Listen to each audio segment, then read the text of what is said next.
A las 7:21, amigos oyentes, continuamos informando desde la desde la frecuencia 90.1 FM a través de la hora clave. En esta mañana tenemos el gusto de compartir micrófonos con el sociólogo Humberto Chacón, a quien le damos la más cordial bienvenida a este espacio de noticias. Buenos días. Buenos días a usted y a todas las personas que escuchan esta prestigiosa radioemisora. Sociólogo, sin duda merece un análisis a conciencia y objetivo lo que ha sido un año de cambios, un año trascendental para el país, un año donde incluso se cumple 365 días de prisión preventiva para un ex vicepresidente. Nos referimos a Jorge Glas. Un año donde la carrera electoral también ha empezado para las seccionales. Tendremos el 2019 que elegir entre otras autoridades, alcaldes y prefectos en las ciudades, en las provincias del Ecuador. Esto nos obliga a meditar y a pensar. ¿El Ecuador ha tenido un cambio profundo o es simplemente un cambio de forma y de gobernantes lo que ha sufrido en estas últimas semanas, meses y, por qué no también decirlo, en el último año? Muchas gracias a usted. Creo que es importante recuperar algunos conceptos del análisis político para hacer una comprensión o para propiciar una comprensión integral de los acontecimientos que están sucediendo y que van a seguir sucediendo en el Ecuador.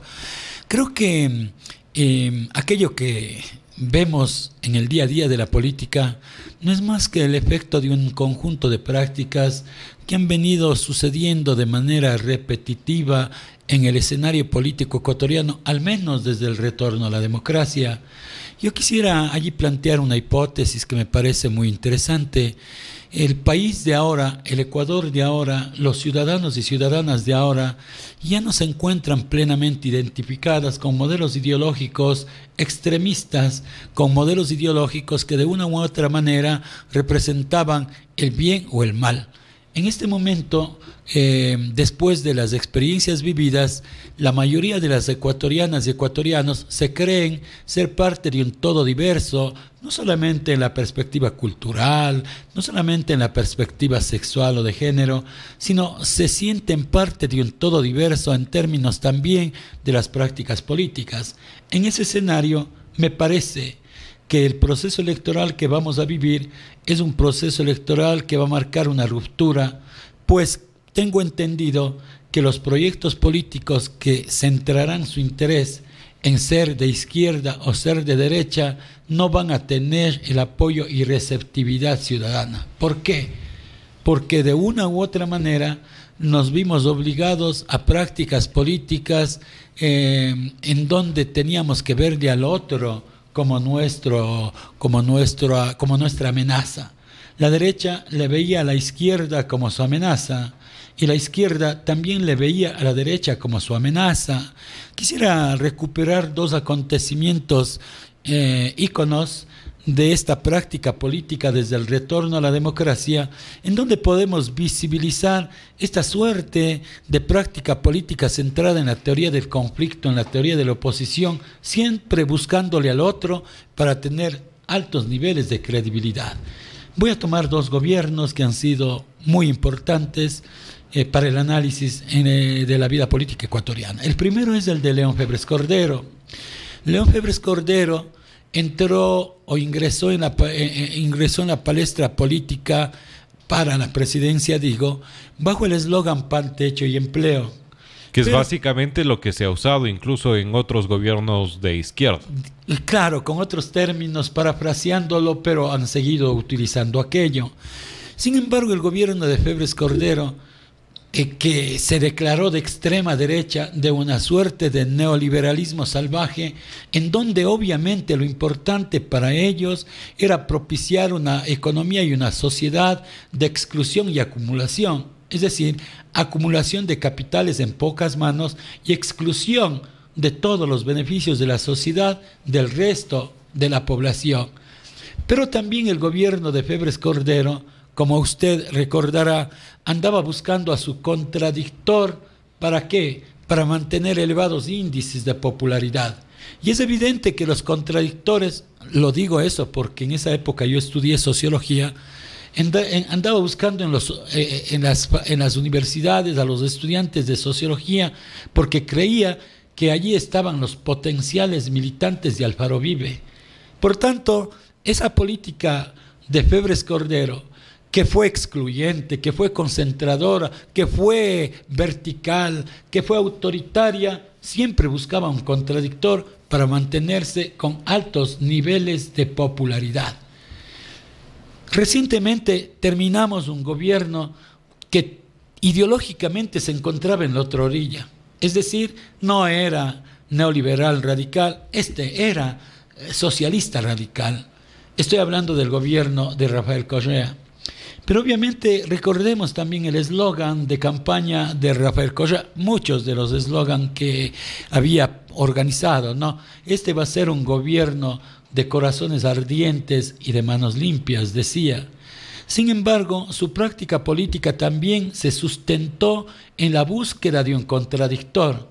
Recuerde que inicialmente el gobierno de Rafael Correa fue un gobierno que recuperó la concepción ideológica del Partido Comunista, del Movimiento Popular Democrático, del Partido Socialista y de los radicales de los años 80, los Alfaroville. Todos ellos fueron parte de esta propuesta de gobierno de Rafael Correa, que bajo el eslogan, ya no de pan, techo y empleo, pero sí de manos limpias y corazones ardientes, comenzó a propiciar una suerte de política buscando al otro para menospreciarlo, para decirlo que él es el responsable de los males de la sociedad.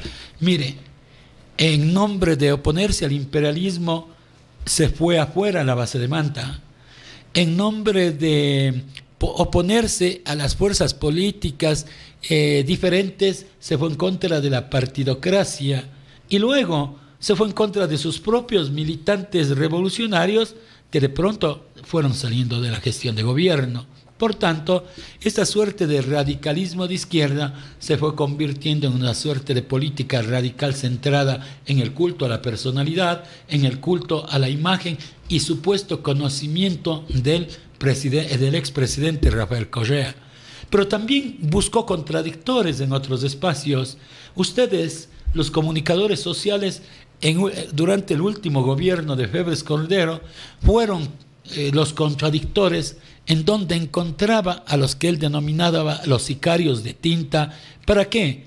Para que durante todas sus jornadas sabatinas encuentre un sujeto o unos sujetos a los que pueda agredir, ofender, de tal forma que él eleve sus niveles de popularidad. Sin embargo, este gobierno de izquierda, este gobierno también concentró poderes y esa concentración de poderes fue generando una suerte de aparataje estatal burocrático muy pesado y obviamente este aparataje burocrático sumamente pesado lo que hizo es propiciar y desarrollar actos de corrupción. Por tanto, el mercado con Febres Cordero, inadecuadamente administrado, se convirtió en una herramienta que instrumentalizó al ser humano. Y por otro lado, el Estado inadecuadamente administrado también le convirtió al ser humano en una herramienta al servicio de los burócratas. En ese escenario, creo que las y los ecuatorianos, las y los cuencanos, ya no estamos pensando en que la política pasa entre estos dos polos. Yo creo que hay una diversidad de opciones políticas que deben ser construidas siempre pensando en el ciudadano, pero no pensando en el ciudadano para instrumentalizarla, como lo hicieron los dos gobiernos a los que me refiero, sino pensando en el ciudadano primero para desarrollar sus potencialidades, para evidenciar cuáles son sus habilidades, y en ese contexto poner al servicio del ciudadano, al mercado y al Estado, para que se conviertan en verdaderos emprendedores que con creatividad generen un valor agregado o un plus que de una u otra manera les permita mejorar sus condiciones de vida. Esto es algo diferente a la tercera ola propuesta por Giddens. Y es más, yo creo que nosotros lo que hicimos es exportar de manera irresponsable una propuesta política centrada en la oposición, que era obvia, que era lógica para los países europeos cuando el capitalismo recién comenzaba a desarrollarse.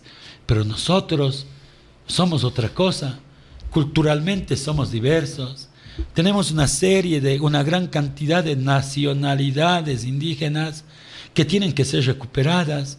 Tenemos una serie de particularidades y especificidades entre lo que es ser poblador urbano y poblador rural. Tenemos también una serie de especificidades que, más allá de lo que se ha construido en torno al género, son también nuestras, y hay que recuperar la equidad de género en términos de ir resolviendo esas inequidades sociales que de una u otra manera están en el mundo entero, pero la particularidad de la inequidad cuencana es específica y sobre eso hay que trabajar. Eso es lo que quieren las y los ciudadanos. No quieren una persona que venga a coger la bandera roja de la hoz y el martillo del Partido Comunista, pero tampoco quiere a alguien que venga y coja la bandera del Partido Social Cristiano al estilo de Febres Cordero. Es decir, que la gente lo que busca es soluciones pragmáticas, soluciones que calcen con sus necesidades, más allá de ideologías que vengan y vendan que ser de izquierda o de derecha está bien o está mal. Creo que me hice entender adecuadamente. El mensaje es eso, ¿no? El ciudadano y la ciudadana, este momento tiene una mirada pragmática que tiene por objetivo,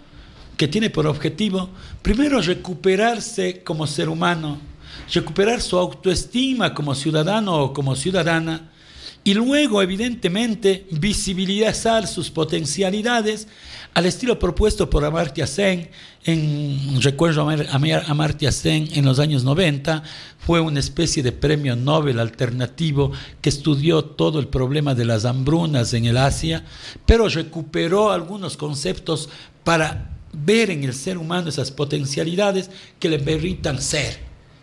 A mí me parece que por allí va. Esta suerte de pragmatismo se está convirtiendo, creo que, en la ideología de esta cohesión social que piensa en las y los ciudadanos. Por tanto, a mí me parece que debemos comenzar a recuperar aquel concepto de ciudadanos emprendedores, pero a la vez entenderles como propietarios y productores. Propietarios no solamente de bienes de capital, sino propietarios de una serie de potencialidades humanas que no han sido desarrolladas en libertad. Y esas potencialidades desarrolladas en libertad se van a convertir realmente en las fortalezas, no solo del individuo, sino de una sociedad altamente cohesionada. ¿Por qué? Porque eso nos va a permitir elevar los índices de productividad. Y elevados los índices de productividad, es evidente que el nivel de vida de las y los ciudadanos, en este caso de las y los cuencanos, van a incrementarse. Y así cambiaremos la actitud en función de pensar en una ciudad prospectiva en donde, por ejemplo, después de 30, 40 años, esta sea una ciudad al servicio de las y los ciudadanos del mundo, porque usted y nosotros hemos evidenciado que Cuenca se ha convertido este momento en una ciudad receptora no solo de turistas, sino de extranjeros que encuentran en Cuenca la posibilidad de redefinir y de repensar su vida, de hacer su vida acá. Sociólogo, y siempre en honor al tiempo que siempre nos es corto en las mañanas, debemos tocar un tema importante. Ya casi son una veintena de candidatos que se auto han denominado que irían tanto para la prefectura cuanto para la alcaldía. Estos dos cargos como los más importantes, no son los únicos que tendremos que elegir en el 2019, pero sí los más importantes. De ellos, usted ha podido ver que la mayoría, al menos eso esperamos, han entendido que la necesidad está por encima de la ideología, que han entendido todo el cambio, todo el viraje que se ha dado en el país en las últimas semanas, meses, con respecto a lo que se quiere, a lo que el votante espera para su candidato. Yo creo que Este concepto de propuestas diferentes, alternativas, entiendo que aún no está en el imaginario de los candidatos y candidatas, pues me parece que la política está siendo mirada desde la misma perspectiva de lo mercantil. Por un lado, creo que... Basado en ofertas. Basado en ofertas, evidentemente, sí. Por un lado, quienes se encuentran en gestión creen que una suerte de ofertismo de obras, que no debería ser así, les van a catapultar como potenciales candidatos frente al imaginario de las y los ciudadanos. Es lo mismo que yo pensara que me van a volver a nombrar de decano si de una u otra manera garantizo que los chicos estén en clases de lunes a viernes. No, señor. Ese es mi trabajo, esa es mi obligación. Y no por eso me van a volver a nombrar o a permitir que sea decano o decana. Hay otros valores, hay otras características que deben presentar las personas para mostrarse como potenciales candidatos. Por otro lado, tampoco, y voy a poner mi mismo ejemplo, tampoco puedo ponerme una facultad para ser el decano de esa facultad en nombre de que esa es mi facultad. O sea, no se trata de mercantilizar desde esa otra mirada. Si tengo un partido, ese partido es mío, entonces soy el candidato.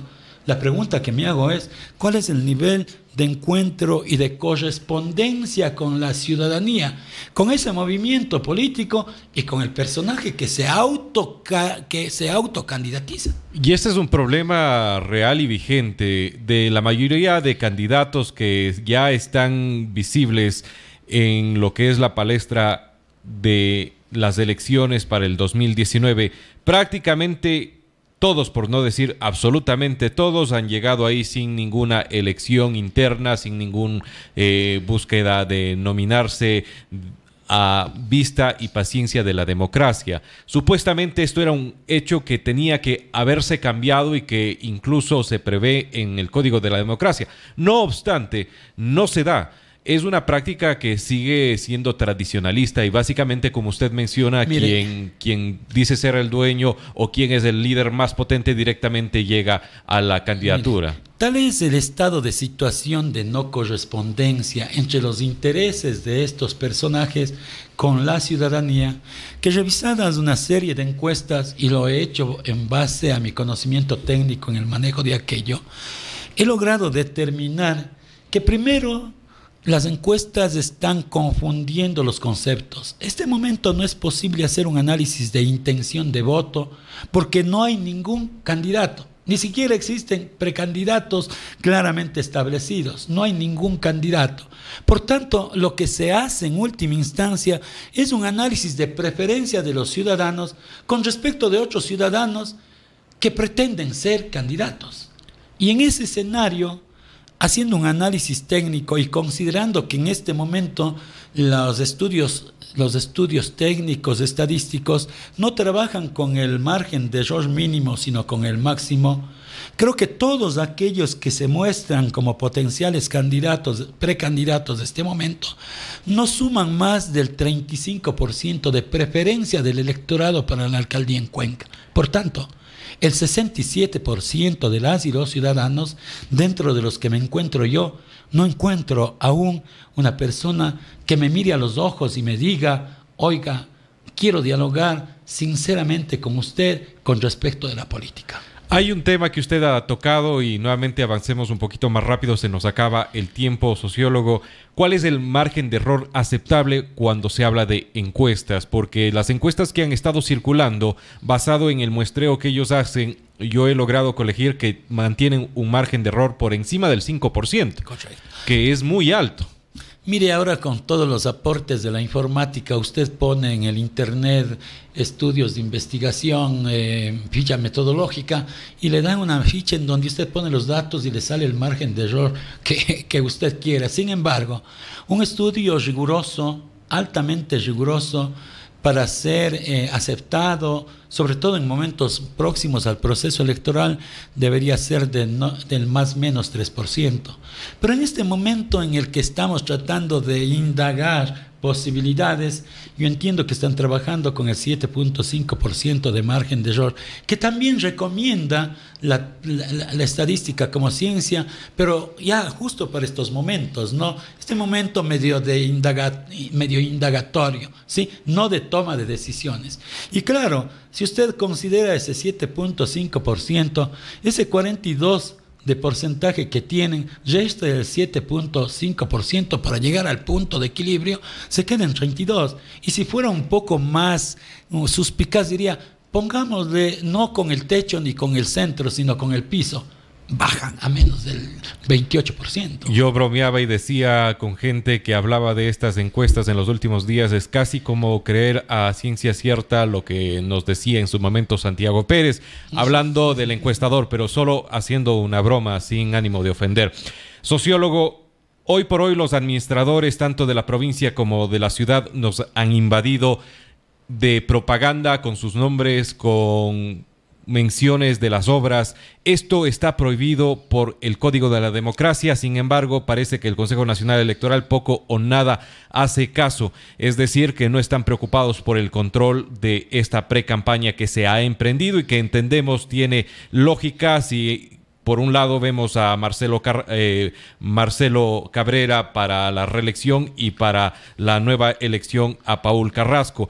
Eso, ¿cómo debe el ciudadano, y con esta es mi última pregunta, cómo debe castigar este tipo de prácticas electorales que están incluso por encima de la ley, es decir, están violando la ley? Mire, yo creo que la ciudadanía es altamente inteligente.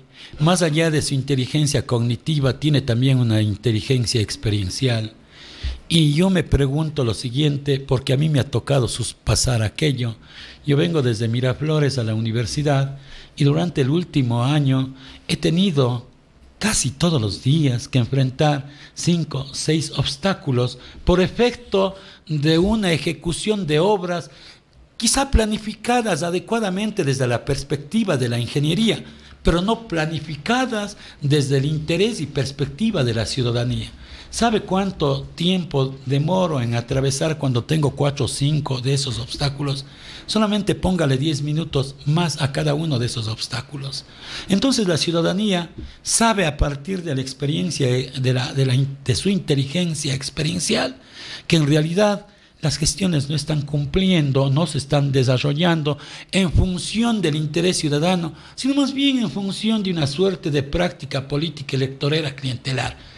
Pregunto, ¿por qué razón durante este último año se han comenzado a ejecutar un sinnúmero de obras, ¿no? De obras que dicho también son obras con financiamiento de la CAF y que nosotros los usuarios tenemos que pagar? ¿Y por qué no se hizo planificadamente eso durante los 5 o 4 años de gestión? Eso da cuenta entonces que el componente clientelar van esperando antes de las elecciones. El momento clientelar de la política trata de mostrarnos obras que, a pesar, pensábamos pues antes y dejábamos que eso suceda así, que a pesar de hacernos daño, al final van a ser buenas para nosotros. No, señor. Las obras tienen que ser buenas ahora para la ciudadanía y luego, siempre pensando en lo que yo he dicho, hay que permitir que el ciudadano levante sus estándares de productividad para que ese parque que están construyendo sea un parque en donde se encuentren los vecinos para conversar con alegría acerca de lo bien que les fue la semana anterior, y no para que se encuentren para lamentarse de que no tuvieron empleo, por ejemplo. ¿Y qué hace la política pública para eso? Casi absolutamente nada. Mejor, se implementan una serie de ordenanzas que supuestamente para ordenar el desarrollo de la ciudad le meten la mano al bolsillo de las y los cuencanos. En breve estamos abriendo los micrófonos de la W a través de la línea convencional 288-2178 y de la línea celular 099-514-1114. Con esto me despido y les agradecemos por habernos acompañado. Hemos estado conversando esta mañana con el sociólogo Humberto Chacón. Lo han nombrado a usted como posible candidato. ¿Usted iría como candidato en el 2019? Vea, yo he dicho lo siguiente al respecto. Esta es una situación, una posibilidad que no me quite el sueño, pero sí, obviamente, estoy planteando esta serie de propuestas diferentes y alternativas, Igual he pedido a las personas que se han interesado en proponer mi nombre que propicien un diálogo ciudadano para tratar de encontrar la posibilidad de que quizá mi perfil, mis potencialidades sean útiles y se ajusten no a la comprensión de los problemas de la ciudadanía, sino se ajusten a la posibilidad de encontrar respuestas a esos problemas ciudadanos. Si encuentro esa empatía, esa correspondencia plena entre la ciudadanía y lo que dice este servidor ciudadano, pues bien, yo me he graduado como ciudadano, no me he graduado como máster, no me he graduado como investigador, no me he graduado como docente universitario, no me he graduado como decano de una de las facultades más importantes, de una de las universidades más importantes de Cuenca y el país. Me he graduado prioritariamente como ciudadano, porque creo que toda esa inteligencia cognitiva, actitudinal y procedimental está alimentada prioritariamente con la inteligencia experiencial. Yo he trabajado con la gente siempre y seguiré trabajando con la gente siempre, con mis conciudadanos siempre, claro, en la medida en que haya correspondencia plena. Yo no voy a imponer una candidatura, no me voy a imponer como candidato, no es mi meta. Mi meta es servir como ciudadano en el lugar en el que me toque estar. Muchísimas gracias. Amigos oyentes, vamos a una pausa. De regreso, están abiertos los micrófonos para su opinión y denuncia 288-20.